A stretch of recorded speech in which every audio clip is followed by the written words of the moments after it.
İranın Beyrutdakı diplomatik missiyasına hücum ediləcəyi təqdirdə bütün dünyada İsrail səfirliklərinə zərbələr endirəcək. Bu barədə İran Silahlı Qüvvələrinin rəsmi nümayəndəsi Əbülfəz Şəkərçi bildirib. O həmçinin qeyd edib ki, İran, ABŞ və İsrail istisna olmaqla digər dövlətlər də münaqişə vəziyyətində deyil və xarici əlaqələrini əməkdaşlıq və qarşılıqlı fəaliyyət prinsipləri əsasında qurur.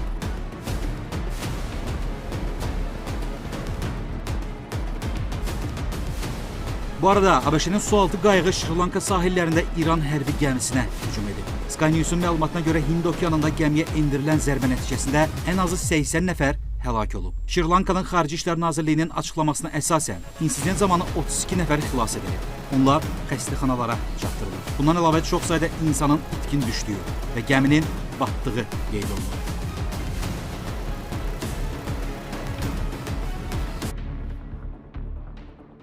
Xatırladaq ki, endirilən zərbə nəticəsində batırılan İran gəmisi Hindistanın şərqindəki limandan İrana qaydırdı.